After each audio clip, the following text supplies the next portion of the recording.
आज मेरे लिए बहुत ही सौभाग्य की बात है कि ये जो विजय संकल्प रैली, जिसे आप विजय संकल्प रैली बोलते हैं, इसमें मुझे आने का सौभाग्य मिला है और मैं आयोजकों को इसलिए बधाई देना चाहता हूं कि उन्होंने विजय संकल्प रैली की शुरुआत बराक वैली से किया है, जहां भारतीय जनता पार्टी की नींव है और भारतीय जनता पार्टी ने सबसे पहले अगर यश पकाया है तो वह यश हमें बराक वैली में आशीर्वाद के रूप में मिला है। इसलिए आप सबको कोटि कोटि धन्यवाद। हमें याद है 1991 जब हमारा काम धीरे धीरे भारतीय जनता पार्टी का बढ़ रहा था, उस समय अगर किसी ने आशीर्वाद दिया था और एक तरफा आशीर्वाद दिया था तो वो बराक वैली था, जहां से 9 जन विधायक बने और 2 जन सांसद बने।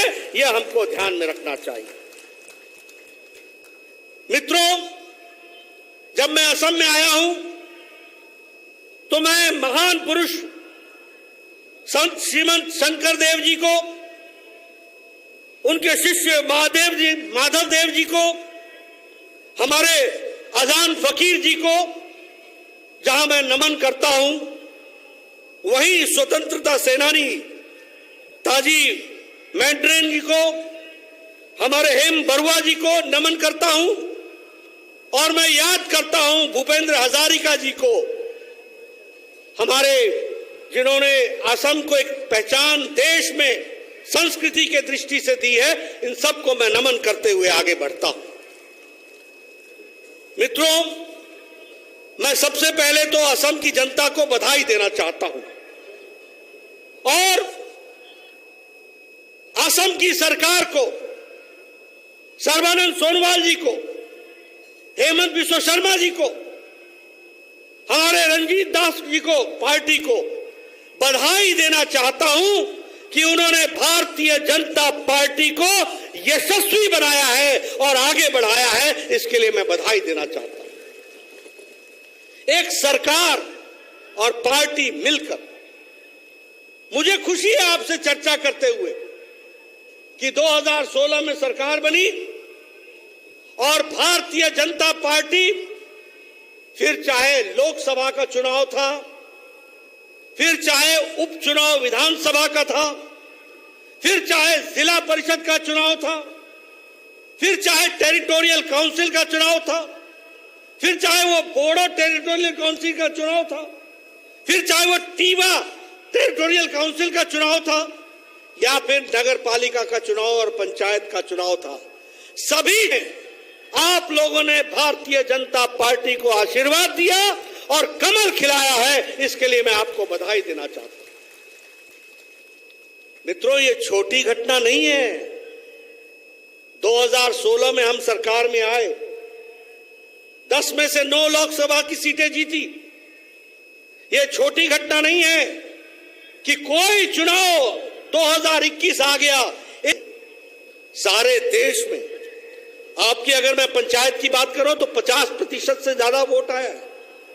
अगर मैं दीमा हसाओ और करीबी एंगलोंग के ऑटोनोमस काउंसिल की बात करूं तो हमने चुनाव जीता है। हमने तीवा का ऑटोनोमस काउंसिल का चुनाव 36 में से 33 सीटें जीती है। ध्यान में रखना चाहिए। और उसी तरीके से चाहे वो रंगापारा का या सुनारी का चुनाव हो, सबके सब चुनाव हमने जीते।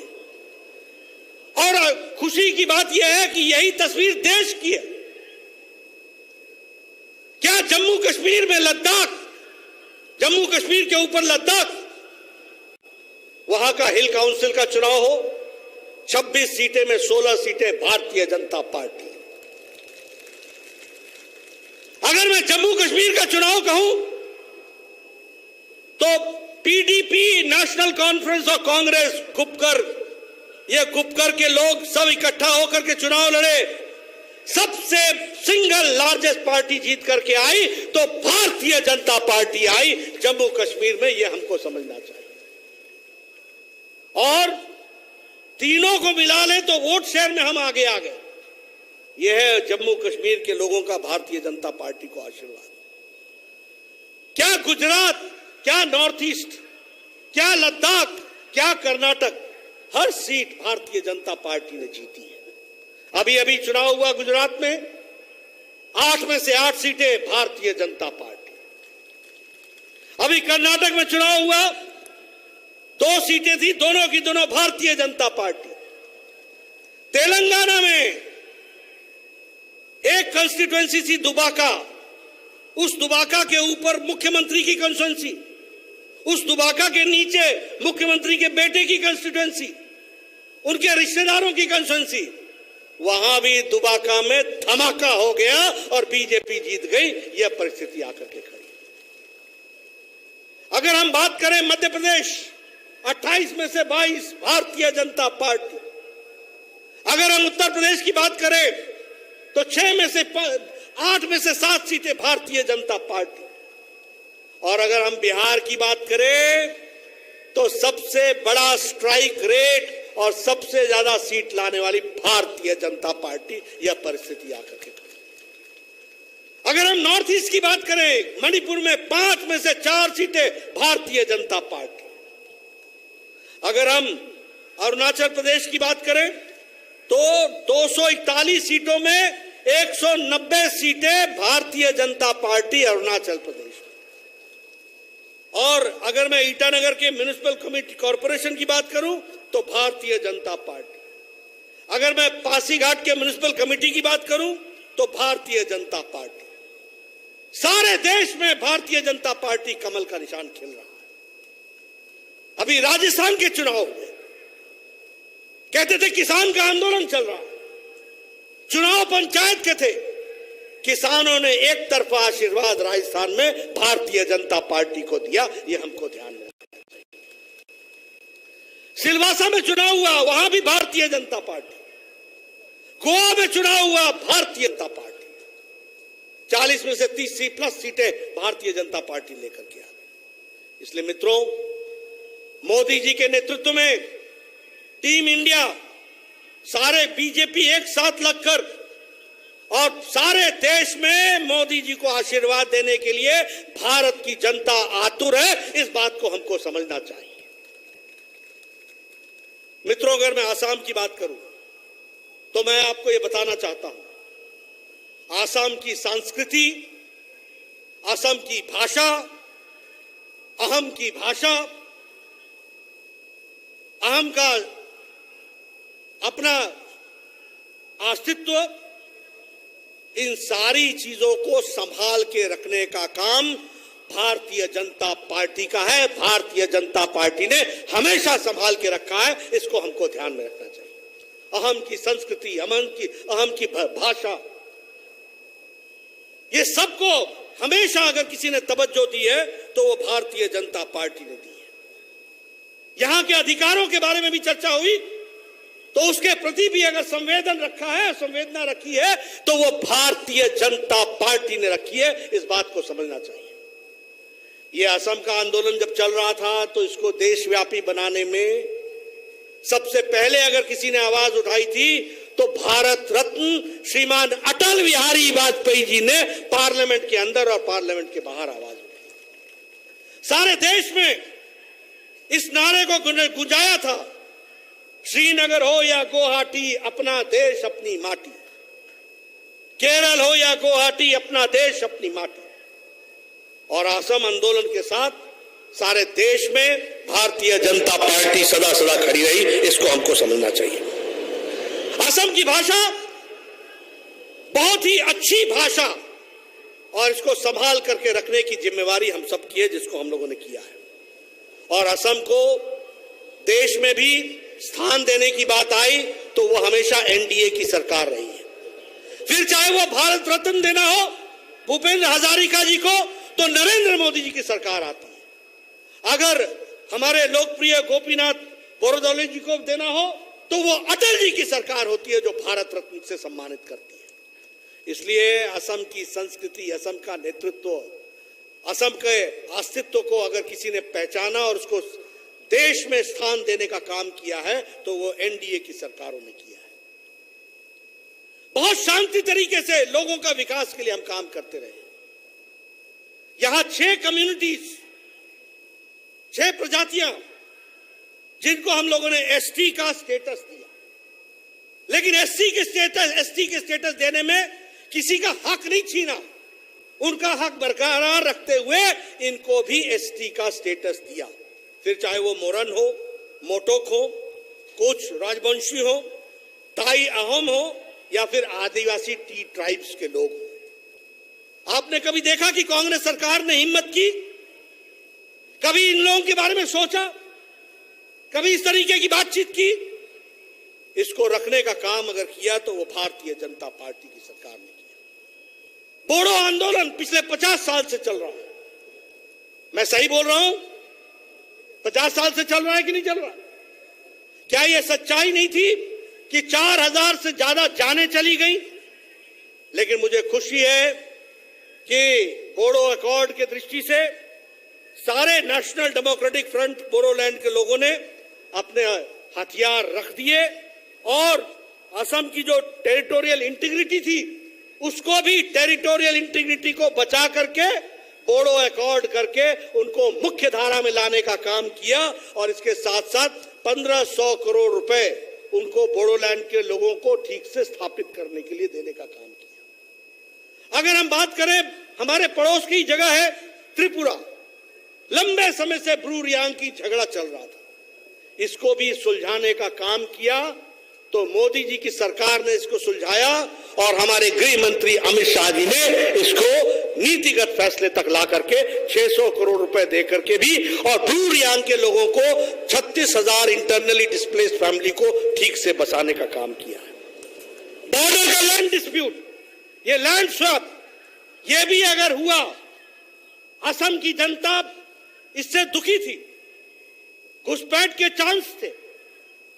लगभग 3 किलोमीटर 2.5 किलोमीटर का इलाका था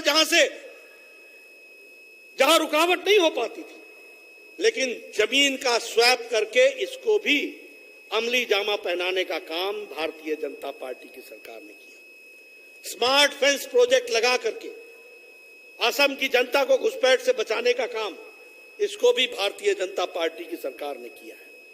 और सबसे बड़ी बात यह है कि कांग्रेस के शासन में प्रोजेक्ट भी चलता था, काम भी चलता था, कभी खत्म नहीं होता था। दाम बढ़ा दिए जाते थे, एस्केलेट कर दिए जाते थे, लेकिन काम खत्म नहीं होता था। एनडीए की सरकार आई, मोदी जी की सरकार आई, 2016 में सर्बानंद सोनोवाल जी बैठे, भूपेन हजारिका जी का नाम पर बनने वाला सेतु उसको कंप्लीट का जो बोगीबील ब्रिज था वो भी कंप्लीट कर दिया गया। असम का जो गैस क्रैकर प्रोजेक्ट था उसका भी काम पूरा हो गया। ये बात हमको ध्यान में रखनी चाहिए। उत्तर यूपीए की सरकार में असम को 50,000 करोड़ मिला और बीजेपी एनडीए की सरकार में 3 लाख करोड़ रुपए विकास के लिए असम को मिला। अभी अगर हम नए प्रोजेक्ट की बात करें, मुझे खुशी है कि मैं मोदी जी की सरकार में पहले मंत्री था। मुझे खुशी है कि गुवाहाटी को, असम को एक All India Institute of Medical Sciences दे पाया हूं। 1350 करोड़ रुपए की लागत से बन रहा है और प्रति वर्ष उसमें 2000 करोड़ रुपए का रेकरिंग खर्च होगा। आपके लोगों को अब दिल्ली नहीं जाना पड़ेगा, आपके लोगों को कलकत्ता नहीं जाना पड़ेगा। आपके लोगों का इलाज बढ़िया से बढ़िया इलाज और world class all India Institute of Medical sciences बन रहा है, वर्ल्ड क्लास बन रहा है। यही नहीं, अभी सर्बानंद जी चर्चा कर रहे थे, हमारे हेमंत दास जी ने बताया 9 मेडिकल कॉलेज, 9 ही है ना, 8 मेडिकल कॉलेज। और अभी अमित शाह जी आए थे, उन्होंने 835 करोड़ रुपए का एक नया मेडिकल कॉलेज का शिलान्यास भी किया। यह भी हमको ध्यान में रखना चाहिए। मित्रों, मोदी जी की सोच देखो, हर 2 लोकसभा की कंस्टिट्यूंसी में हर तीसरे जिले में एक मेडिकल कॉलेज हो, इसकी बात उन्होंने कही। और जब मैं स्वास्थ्य मंत्री था तो मैंने यहां सुपर स्पेशलिटी ब्लॉक दिया, डिब्रूगढ़ में गया वहां मैंने बिल्डिंग दी, उसी तरीके से नवगांव में गया वहां बिल्डिंग दी। यानी भारतीय जनता पार्टी, और मैंने नहीं दी, ये मोदी जी का आशीर्वाद जो आपको मिला है, असम की जनता को मिला है, इसको हमको समझना चाहिए। उसी तरीके से नुमाली रिफाइनरी, उसमें 22,000 करोड़ रुपए खर्च हो रहे हैं। इसी तरीके से नुमालीगढ़ की जो बायो रिफाइनरी है, उसमें लगभग 1250 करोड़ रुपए खर्च हो रहे हैं। उसी तरीके से गुवाहाटी और नॉर्थ गुवाहाटी में ब्रिज बनने का जो काम चल रहा है ब्रह्मपुत्रा पर, वो भी बहुत तेजी से चल रहा है। 15 नए नेशनल हाईवे बनाए गए हैं, 31 स्टेट रोड हाईवेज को हाईवे बनाया गया है और 5 नए ब्रिज ब्रह्मपुत्रा पर बन रहे हैं। यह असम की बदलती तस्वीर है जिसको हमको समझना चाहिए। मित्रों, उसी तरीके से असम पीछे नहीं रहा है। मैं आपसे चर्चा करना चाहता हूं। जब सर्बानंद सोनोवाल जी ने सरकार संभाली तो यहां पर टॉयलेट्स बनने की स्थिति यह थी कि लगभग 70%, 30% टॉयलेट्स नहीं थे। प्रधानमंत्री जी ने स्वच्छता अभियान चलाया और मुझे खुशी है कि 11 करोड़ जो टॉयलेट्स बने, 35 लाख टॉयलेट्स यहां असम में बने और अब 100% ओडीएफ हो गया है असम। ये छोटी घटना नहीं है मित्रों। आपको मालूम नहीं गांव की तस्वीर कैसी है। गांव में बहनें सूर्योदय और सूर्यास्त का इंतजार करती थी अपने दैनिक नित्य क्रम करने के लिए। ये विमेन एम्पावरमेंट मोदी जी ने दिया। आज घर घर में टॉयलेट्स बने, 35 लाख टॉयलेट असम में बने हैं और 100% आज ओडीएफ हो गया। और महिलाओं को कितनी बड़ी एम्पावरमेंट हुई, इसको हमको समझना चाहिए। उसी तरीके से जनधन योजना, 40 करोड़ लोगों के खाते खुले और बहनों के विशेष करके बता रहे थे कि 22 करोड़ लोगों को उनके खाते खुले हैं। मुझे खुशी है कि असम में लगभग 1,66,00,000 नए अकाउंट खोले गए और कोविड के दौरान 20 करोड़ बहनों को मोदी जी ने बिना किसी हस्तक्षेप के 500 रुपए 500 रुपए 500 रुपए 1,500 रुपए उनके अकाउंट में पहुंचा दिए जब लॉकडाउन लगा हुआ था। ये छोटी घटना नहीं है मित्रों। उसी तरीके से गैस सिलेंडर, जहां 8 करोड़ गैस सिलेंडर बटे, वहीं 35 लाख कनेक्शन जो थे वो असम को मिले हैं, 35 लाख बहनों को। आपको गांव की तस्वीर मैं बताना चाहता हूं। हमारी बहनें 5 बजे उठती थी, जंगल में जाती थी, लकड़ी काट के लाती थी और लकड़ी काटने के बाद फिर वो चूल्हा जलाती थी और चूल्हा जलाते समय 200 सिगरेट का धुआं, उस धुएं को अपने छाती में लेती थी। आज 35 लाख लोगों को मोदी जी ने गैस का मुफ्त कनेक्शन दे दिया। सुबह उठो, गैस ऑन करो, चाय बनाओ, घर के लिए खाना बनाओ, तैयार हो जाओ और काम में जुट जाओ। ये छोटी घटना नहीं है। अगर मैं बात करूं सौभाग्य योजना की, तो लगभग 2,60,00,000 नए बिजली के कनेक्शन दिए गए और इसीलिए 17 लाख लोगों को असम में भी बिजली का नया कनेक्शन मिला है। इसको हमको समझना चाहिए। मैं स्वास्थ्य मंत्री था, मुझे बहुत खुशी है कि मोदी जी ने यह जिम्मा मुझे दिया आयुष्मान भारत का। 12 करोड़ लोग और लगभग 10 करोड़ 74 लाख परिवार, लगभग 50 करोड़ लोग को मोदी जी ने आयुष्मान भारत में 5 लाख रुपए का सालाना हेल्थ कवर दिया है। सालाना 50 करोड़ लोग, भारत की 40% की आबादी, यानी सारा अमेरिका, सारा मेक्सिको और सारा कनाडा, ये सारी जनसंख्या मिला लें तो आयुष्मान भारत बनता है। यह परिस्थिति आकर के खड़ी हुई है। इतनी बड़ी काम किया और असम में भी लगभग 1,11,000 लोगों ने इसका लाभ उठा लिया है और 163 करोड़ रुपए आयुष्मान भारत में असम में खर्च हुए हैं। यह भी हमको ध्यान में रखना चाहिए। ये सारी घटनाएं सामने क्यों कह रहा हूं? मैं इसलिए कह रहा हूं कि आम आदमी को, कौन था आयुष्मान भारत में? रेडी वाला, फेड़ी वाला, रिक्शा वाला, चाय वाला, ठेला वाला, सब्जी वाला, घर में काम करने वाली मेड सर्वेंट, कूड़ादान से उठाने वाला rack picker, by profession Ayushman Bharat में जोड़ा गया है। बाल काटने वाला बेचारा हमारा भाई, ऐसे लोगों को 5 लाख रुपए का सालाना हेल्थ कवर दिया। और मुझे खुशी है कि मुझे इसको इंप्लीमेंट करने का मौका मिला आयुष्मान भारत का। आप लोगों ने भी लगभग 1 करोड़ लोगों ने इसका लाभ उठाया है, इसके लिए मैं आपको बधाई देना चाहता हूं। मित्रों, अगर मैं बात करूं, अभी हेमंत बिश्व शर्मा जी कह रहे थे कि बहनों को 12 पास करने पर स्कूटी दी गई है। यह स्कूटी नहीं है, ये महिलाओं को इज्जत दी गई है, इसको हमको समझना चाहिए। ये उनको स्थान दिया गया है, ये सम्मान है। मुझे बताया गया कि लगभग कोई बड़ी संख्या में इकोनॉमिकली बैकवर्ड लोगों को 2,17,000 लोगों को, बहनों को आपने साइकिल दी है। ये साइकिल नहीं है, ये हमारी बेटियों को, हमारी बहनों को पढ़ने के लिए एक सम्मान और इज्जत दी गई है, इसको हमको समझना चाहिए।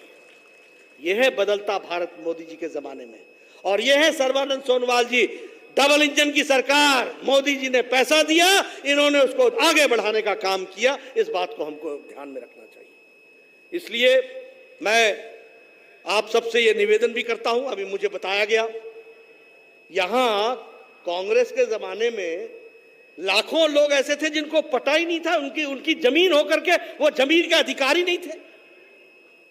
ब्रह्मपुत्रा वैली और बराक वैली में पहले चरण में 1,10,000 लोगों को पता दिया गया है, और अभी दूसरे चरण में फिर से लगभग इतनी ही बड़ी संख्या को पट्टा दिया जाएगा, यानी उसको जमीन का अधिकार दिया जाएगा। मित्रों, उसी तरीके से अगर मैं बात करूं लॉ एंड ऑर्डर की, तो हमारे ध्यान में आता है कांग्रेस के जमाने में लगभग 2,298 ऐसे एक्सट्रीमिस्ट थे जिन लोगों ने सरेंडर किया। 3,000 के आसपास ऐसे आउटफिट्स थे, फिर चाहे वो अल्फा था, एनडीएफबी था, फिर चाहे वो केएलओ था, इन सब लोगों ने सरेंडर किया है। ये लॉ एंड ऑर्डर सिचुएशन ला करके हमारे सर्बानंद सोनोवाल जी ने खड़ी की है और यहां पर रुकावट की है। और इससे पहले की बात करें तो बड़ी संख्या में लोग गायब हो जाते थे यहां से। ह्यूमन ट्रैफिकिंग यहां पर रैंपेंट था, उसको भी रोकने का काम आप लोगों ने किया है। और मुझे खुशी है कि कोविड के दौरान असम ने बहुत अच्छा काम किया। आपका कम्युनिटी सर्विलेंस, मैं सर्बानंद सोनोवाल जी को और हेमंत बिश्व शर्मा जी को बधाई देना चाहता हूं। आज आपके यहां 0.047 फर्टिलिटी रेट है, इसके लिए आपको बधाई देना चाहता हूं कि आपने इतना अच्छा सर्विलेंस किया, कोरोना को सामने से लड़ करके आपने उसको रोकने का प्रयास किया है।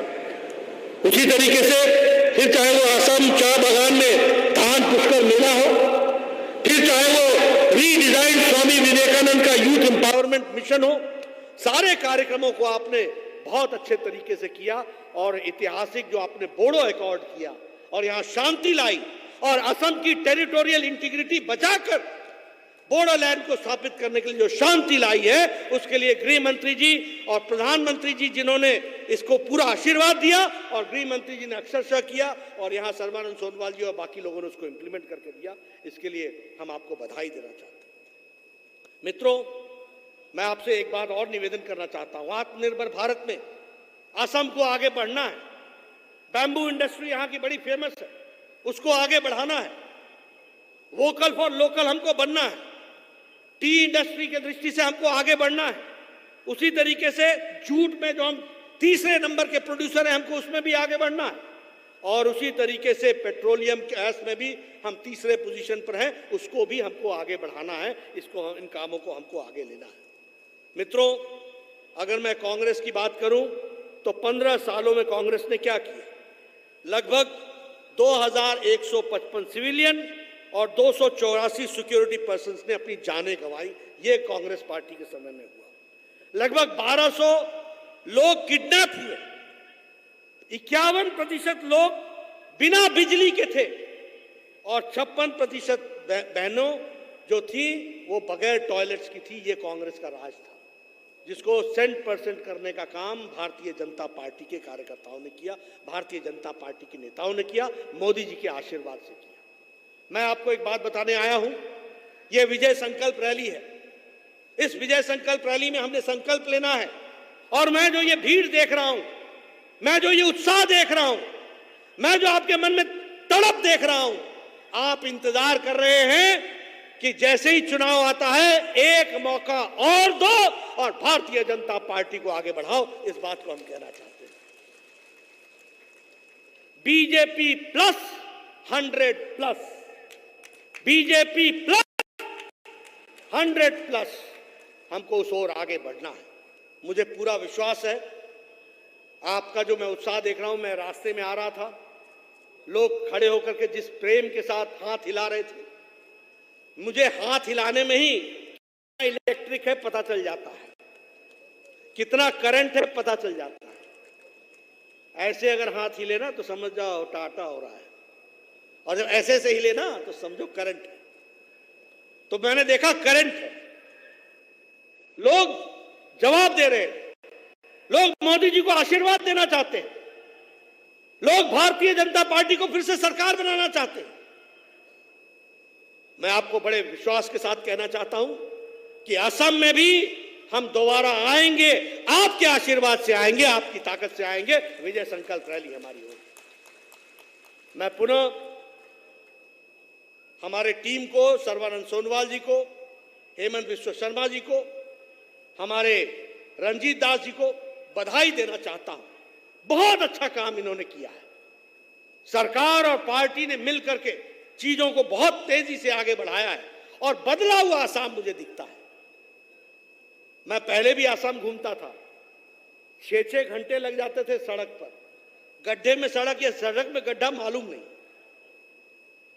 आज फर्राटे से सारी सड़कें जिस तरीके से विकास हुआ है वह देखने वाली बात है। हेल्थ सेक्टर में, शिक्षा के क्षेत्र में, हर क्षेत्र में विकास हुआ है और आम आदमी का जीवन आगे बढ़ने में सुचारू रूप से इस सरकार ने और पार्टी ने काम किया है। मैं सबको बधाई देता हुआ विजय संकल्प रैली में शुभकामनाएं देता हूं और इस विश्वास के साथ कि जब मैं चुनाव के प्रचार में आऊंगा तो आपके हाथ उस इलेक्ट्रिक तरीके से हिलेंगे और पूरी ताकत के साथ आप लोग पूरी ताकत लगाएंगे। इन्हीं शब्दों के साथ बहुत बहुत धन्यवाद। जय हम। Subscribe to Nation Next YouTube channel and press the bell icon to get regular updates from Nation Next. Also like Nation Next Facebook page and follow us on Instagram and Twitter.